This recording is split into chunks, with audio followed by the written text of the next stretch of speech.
Fala, meu lindo, minha linda!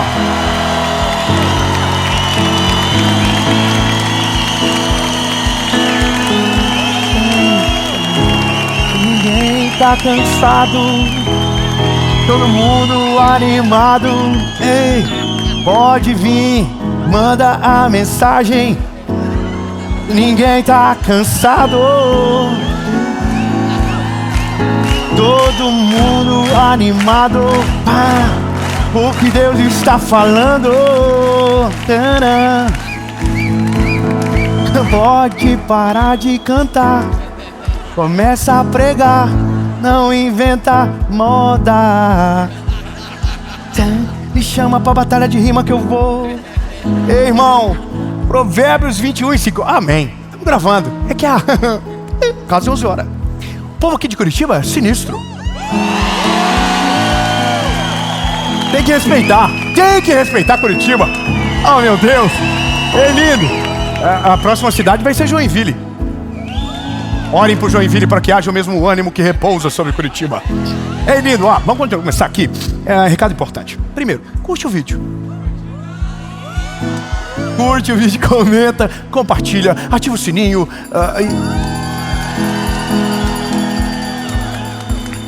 Marca os amigos, inimigos, manda para todo mundo que a mensagem de hoje é uma pauladinha de leve. O que paralisa a sua vida? Falta de foco e planejamento. Isso está na Bíblia?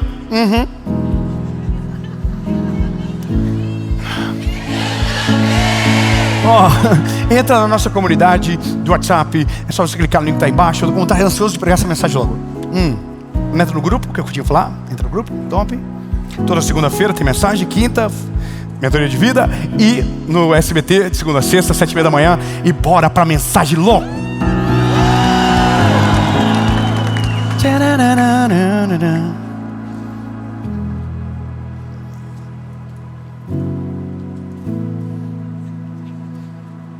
Provérbios 21. Provérbios 21:5. Os pensamentos do diligente tendem somente para a fartura, mas os de todo aquele que é apressado somente para a necessidade.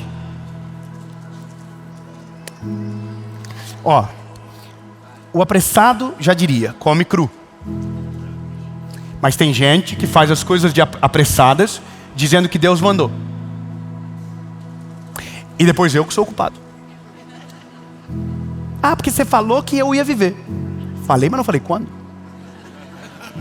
Profetizei, mas não disse quando. Declarei, mas não sei qual é a palavra de Deus para você. Tudo parte do pressuposto que Deus precisa ter uma direção que antevém as nossas decisões ousadas. Correr risco não é fazer o que está dando certo para todo mundo. Correr risco é fazer o que Deus tem para você, mesmo que não faça sentido de acordo com a sua realidade. Quando eu olho para o texto da palavra, Provérbios é um livro de sabedoria. E ele diz uma coisa: o diligente sempre vai apontar para a fartura. É como se ele estivesse dizendo basicamente que o diligente raramente erra, que o diligente raramente quebra, que o diligente raramente bate com os burros na água para ser mais popular. Agora, o apressado, o ansioso, mesmo na vontade de Deus, ele cai em ruína. Mesmo às vezes, estando no lugar certo, na hora certa, ele acaba perdendo uma oportunidade de ouro, porque foi apressado e não soube respeitar o tempo nem a estação. Eu vou voltar ao começo de tudo. Lá no começo, o cerne de tudo é o que paralisa a nossa vida, o que traz ruína para a nossa história. E se você lembrar, algumas mensagens atrás, eu falei que a falta de fé, ela paralisa a nossa vida. Mas aqui vai parecer um pouco estranho, porque talvez em algum momento a leitura que se faça é: o excesso de fé pode colocar você na ruína. Mas não é isso que eu estou falando e não é isso que será dito. Eu vou clarificar para que ninguém isole o ponto e crie um argumento negativo sobre o que eu vou dizer. A fé, ela é ousada, ela é extravagante, ela é absurda. Mas se Deus não estiver no centro da tua fé, ela vai te colocar à vergonha. Porque nós oramos muito e às vezes não recebemos nada. E a Bíblia diz o motivo: porque vocês pedem errado, pelos motivos errados, pela razão errada. Então tem coisas que a gente faz pensando que Deus está nos impulsionando e que nada mais é o nosso ego levando a gente para esse lugar. Quando eu estava dentro daquele prédio da associação que eu disse para você, o meu maior temor não era nem Deus não fazer, era eu ter feito pelo motivo errado.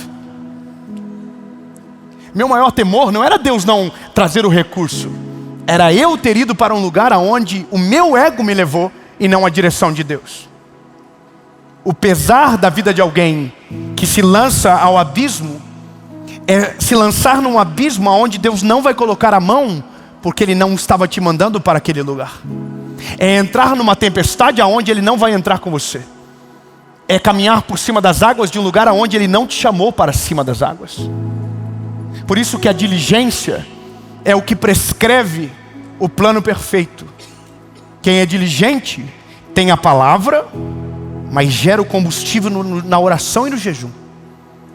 Antes de se mover, ele faz prova com Deus. Ele se envolve mais profundo. Ele aumenta o nível de intimidade. Ele busca resposta, prova e contraprova. E a Bíblia diz que isso é bíblico. Façam prova de mim. Mas não é façam prova de mim para ter o que vocês querem. É para conhecer a minha vontade e se de fato a voz que ouve é a voz de Deus te chamando. Então agora entenda. Nós temos milhares de vozes.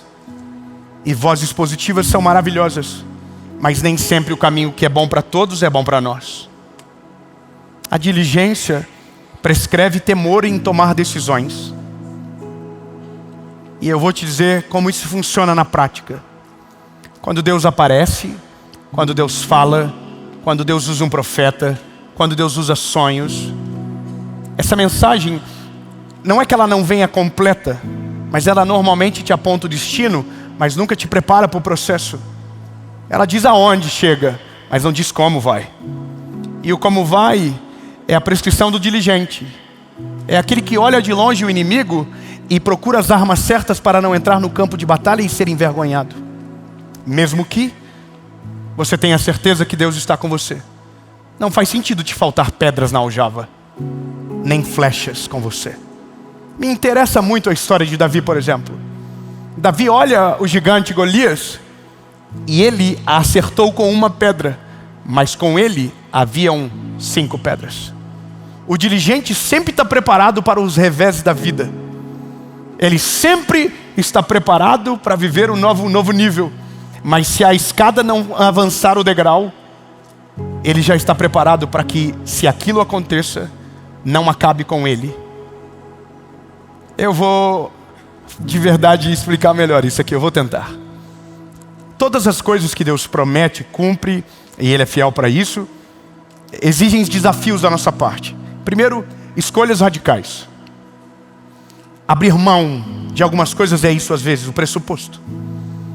Deus, quando dá uma missão, Ele é poderoso para fazer tudo. Mas Ele sempre vai exigir de você que você tome algumas decisões que te apontarão para esse lugar.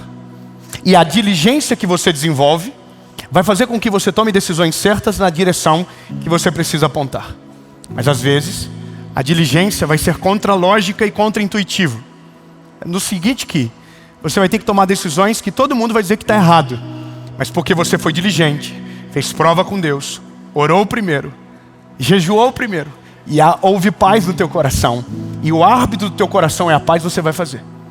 E aí você faz, e porque foi diligente, acontece. Mesmo que o que você está fazendo é ilógico para todo mundo. Por que eu estou reforçando isso? Porque o diligente não é aquilo que faz o lógico, é aquilo que faz o ilógico se tiver na vontade de Deus, mesmo que para todo mundo pareça impossível. O diligente não é aquele que age com a ética que o mundo prescreve, no seguinte que é alguém que respeita a planilha ou a lógica do Excel, mas é aquele que tem fé e convicção, foi diligente na prova com Deus, teve paz e então se moveu.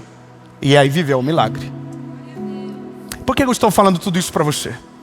Porque a fé não nos torna irresponsáveis. A fé não nos torna imaturos. A fé não nos torna um trem desgovernado. Não, a fé nos coloca no eixo. Nos coloca no centro da vontade de Deus. E quem está no centro da vontade de Deus, mesmo que pareça loucura para todos, lá dentro a convicção é plena de que o caminho está certo. Mas só vive isso quem é diligente. E o diligente, ele tem cuidado com o que ouve, ele tem o cuidado com o que sente, ele faz provas primeiro com Deus. E aqui a gente restringe a nossa vida a muitos fracassos desnecessários. A minha vida, eu sou um garoto, você já sabe, e disse já que passou por vários testemunhos, e que esses testemunhos refletem em algum momento na nossa mensagem.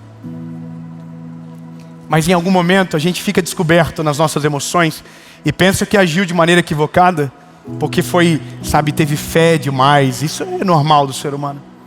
Mas de uma coisa é certa: quando você sabe que Deus está no controle, você pode fazer o que Ele está falando para fazer. Eu me lembro que quando eu tinha 21 anos,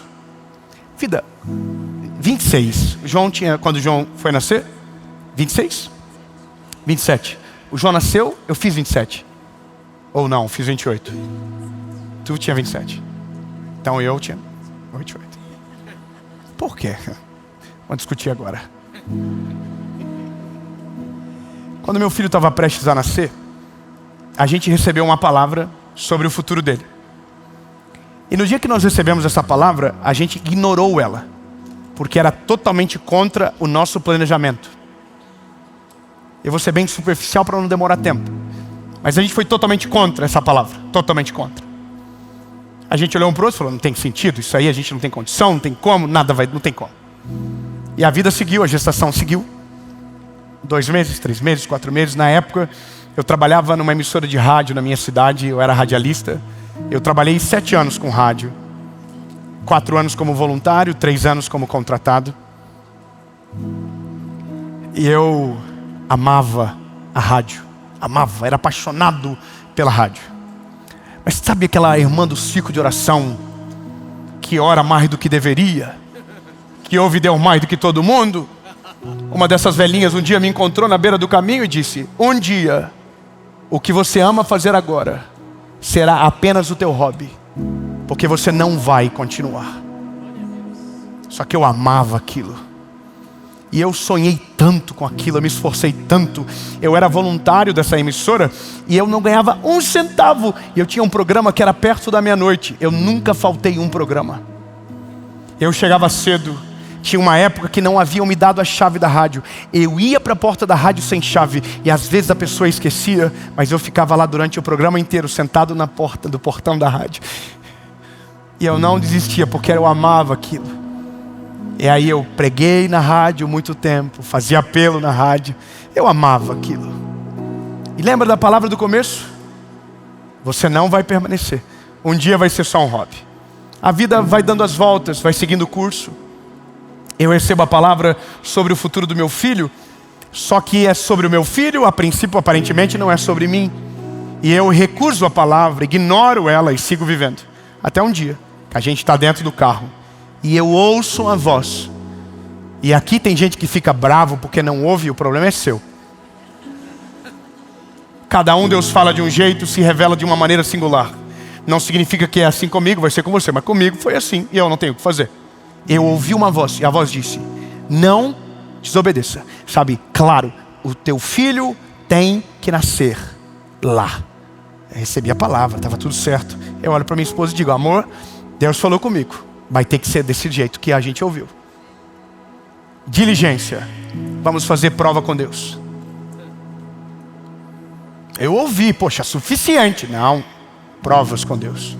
Fizemos 3 provas com Deus. Deus respondeu todas as provas. Só que quando Deus respondeu, eu tive que tomar uma decisão. Qual era a decisão? Pedir demissão da rádio que eu sonhei durante anos da minha vida. E essa é a loucura da vida. Deus abre a porta, coloca na tua frente, mas você nem diligente é, e às vezes não tem coragem para passar pela porta. Neemias recebeu uma missão reconstruir os muros de Jerusalém. Quando a notícia chegou para ele, ele não saiu correndo em direção ao muro. A Bíblia diz que ele orou e jejuou durante 4 meses. Quem passa tempo projetando, gasta menos tempo edificando. Porque quem projeta com sabedoria, executa com velocidade. Porque quem faz prova, quem é diligente, caminha numa perspectiva que ninguém entende. O que demorava anos para uns, parece que demora meses para outros. Mas o que ninguém sabe é o que ele fez antes de ir passar pela porta. Neemias orou e jejuou 4 meses e o muro ficou pronto em 52 dias. Qual é a lógica de gastar mais tempo projetando do que executando? Simples. Quem é diligente coloca o prego no lugar certo, a madeira no lugar certo e o telhado não cai. Porque antes de fazer, projetou. Antes de viver, sabe, orou e jejuou por aquilo. Por isso que a palavra está dizendo, quem é diligente aponta sempre para o sucesso. De outras maneiras, é isso que ele está dizendo. Não passa perto. 52 dias. Ficou pronto.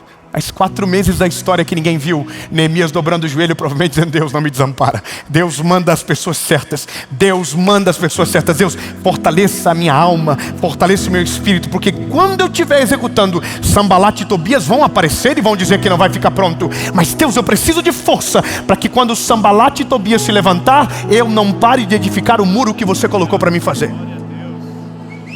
Diligência. Eu não quero ser mais pessoal nessa mensagem, mas só quero dizer para você que eu fui demitido da rádio. Pedi para eles ter a misericórdia de me demitir, para que eu tivesse fundo de garantia e seguro-desemprego. O dia que eu abri mão, na minha família o boato era, que tristeza. Perdeu a maior oportunidade da vida dele. Mas não era a primeira vez que eu estava tomando uma decisão dessa. Não era a primeira vez. Eu tinha 6 meses de seguro-desemprego. Tinha um filho para nascer.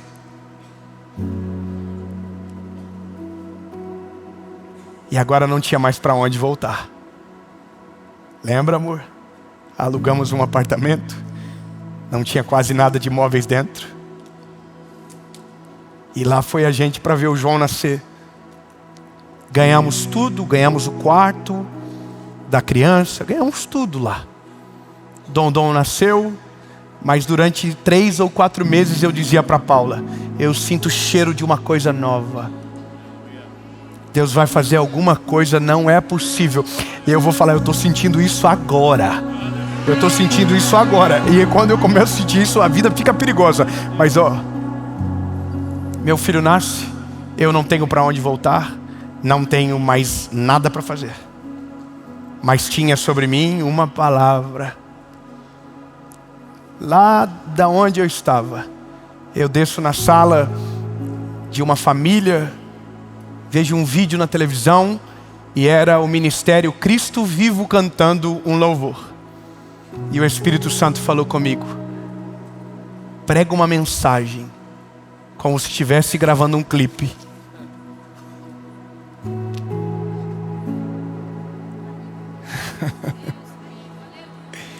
Faz de um jeito que ninguém fez para alcançar quem nunca alcançou. Eu entro dentro de um carro e fico 3 horas no trânsito. E Deus me dá 10 mensagens. Eu escrevo todas elas no meu caderno.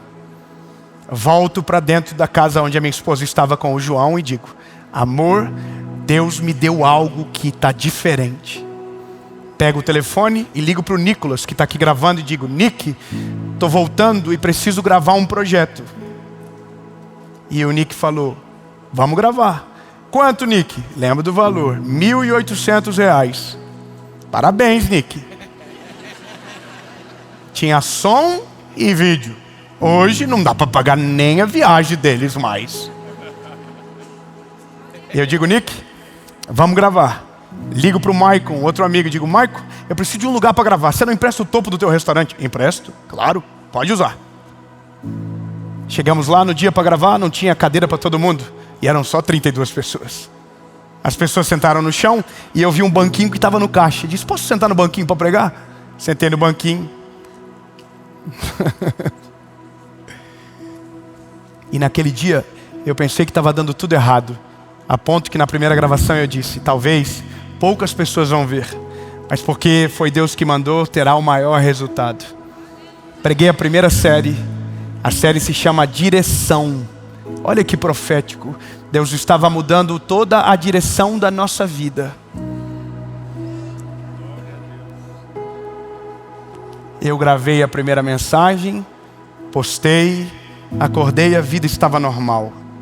Postamos a segunda mensagem, uma segunda-feira depois.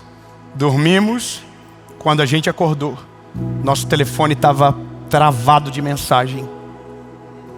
Uma mensagem de Judas havia furado a bolha e estava alcançando milhares de pessoas. E a parte que você sabe é a parte que você vê agora. Essa é a questão de quem não conhece a história inteira. A gente sempre conta dos 52 dias de Neemias construindo o muro, mas ninguém conta dos 4 meses que ele passou orando. A gente conta de João Batista, que batizou Jesus, mas ninguém fala que ele cresceu no deserto, na sombra de ninguém, escondido. A Bíblia diz, e ele crescia e robustecia, até o dia de ser apresentado publicamente a Israel. Sabe por que eu estou dizendo isso para você? Porque aquele que não é diligente tenta viver o final da história dos outros e não respeita o processo da sua própria história. Tudo que é bonito para alguém hoje pagou algum preço muito alto quem está vivendo. Entenda rápido. Se você for diligente e tiver um foco, tudo o que Deus tem para você vai acontecer com você. Enquanto a gente vive ao acaso ou tentando reproduzir o que está dando certo para alguém ou a receita de outrem, a gente nunca vai viver de fato o que Deus tem. Meu testemunho não é para mostrar para você o quão incrível eu sou, porque tive tanto medo nesse processo que hoje, vendo tudo que Deus fez, tenho vergonha das vezes que duvidei. Mas pelo menos suportei o ataque, a crise, a dor, a vergonha. E hoje eu estou aqui falando para você, dizendo, se você for diligente, você vai apontar para o centro da vontade de Deus na sua história, e você vai viver exatamente aquilo que Deus tem para você. Agora, se você for apressado e irresponsável, você nunca vai chegar no lugar que Deus deseja.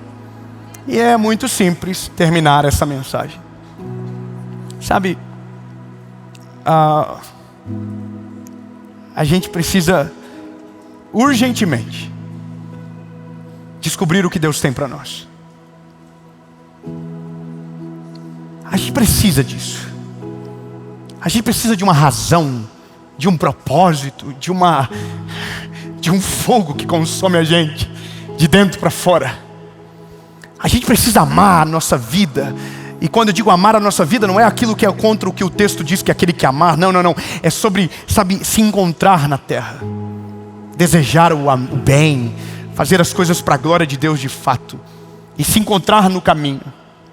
E o dia que você entender esse lugar, as curvas vão ficar retas, sabe? Lugar que você ia frear, você vai acelerar, fica diferente as coisas. Mas nunca entenda que acabou. Agora eu cheguei. Não, a diligência prescreve que aquele que chega no lugar desejado entende que aquele não é o final do caminho. Tudo aquilo que a gente pensa que acabou é só o começo do próximo plano que Deus está fazendo. Entendi na vida que Deus é mais criativo do que eu imaginava.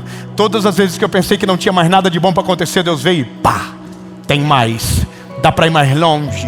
Tem mais vidas para ser alcançadas. Tem mais gente para ser alcançada pelo Evangelho, entende? É isso, nunca é o fim. Nunca é o fim. Deus sempre é criativo para transformar aquilo que a gente pensava que era final no degrau para o próximo nível que Ele vai nos levar. Mas só vive quem é diligente. Então a partir de hoje, você não se move por vento de profecia. A partir de hoje, você não se move com o tal de eu senti e é. Não. Sentiu, oração e jejum. Falaram, oração e jejum. Profetizaram, oração e jejum. E se Deus não responder, faz nada. Relaxa e aproveita a brisa. Que na hora certa tudo acontece de acordo com a vontade de Deus. Todas as vezes que eu tentei fechar a porta, ela encavalou. Isso aqui é muito importante para você saber. Todas as vezes que eu tentei forçar uma porta que Deus tinha para mim, eu encavalei ela. Como assim, David? Simples. O que podia ser rápido ficou lento. Porque eu estava tocando em lugar que não era para tocar, mexendo onde não era para mexer e tentando fazer coisas fora de hora. Podia contar milhares de histórias de um menino que tentava pregar em lugar que não era convidado. Que tentava sentar em mesas que não era chamado. Que tentava viver uma vida que não estava preparado para viver. Provérbios diz que todo aquele que senta na mesa do rei, sem ser chamado, será envergonhado pela companhia que forneceu, sem ser convidado.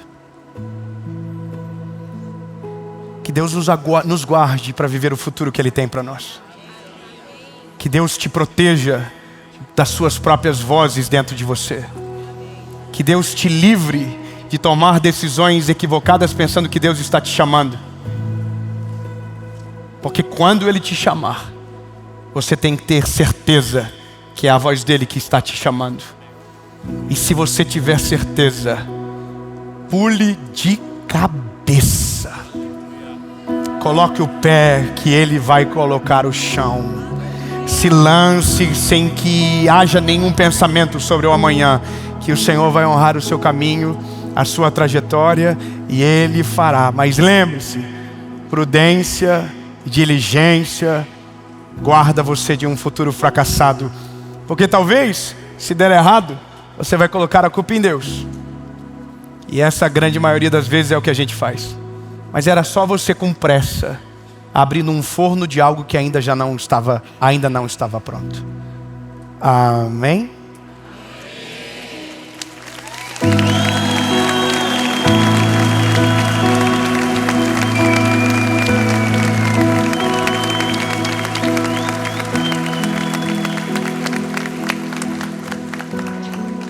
Jesus, muito obrigado pela noite de hoje. Muito obrigado, Senhor, por cada palavra liberada sobre nós. Cremos que hoje é o começo de um aceleramento na nossa vida. Coisas que estavam paradas vão começar a andar. Vamos nos mover com mais velocidade, e essa velocidade não vai ser perigosa e imprudente. Ela vai ser de acordo com a tua vontade. Deus nos leva para o centro da tua vontade e nos coloca na direção que o Senhor deseja. Nós queremos apenas uma coisa: viver a tua vontade, em nome de Jesus. Amém. Fala, meu lindo, minha linda. Você acabou de assistir uma mensagem que eu tenho certeza que o Senhor Jesus falou ao seu coração, e não foi pouco. E eu tenho uma ótima notícia para você. Nós acabamos de lançar o nosso devocional de 365 dias do ano. O Oi Deus, sou eu de novo. Imagine você começar todos os dias dessa maneira: Oi Deus, sou eu de novo. Eu preciso de uma palavra. Eu tenho certeza que esse devocional será um grande companheiro para a sua vida com Deus. E se você quiser ter mais informações ou ter o seu, é só clicar no link que está aqui na descrição do vídeo e segue já lá no Instagram. Todo dia tem um devocional para você por lá também. Nosso Instagram é Oi Deus, sou eu de novo, oficial. Que Deus abençoe e que o seu 2026 seja extraordinário. Porque esse devocional já é para 2026. Você pode usar esse ano, é claro, mas quando for dia 1º de janeiro, pode ter certeza que o seu ano será extraordinário e que Deus estará com você todos os dias. Em nome de Jesus, amém.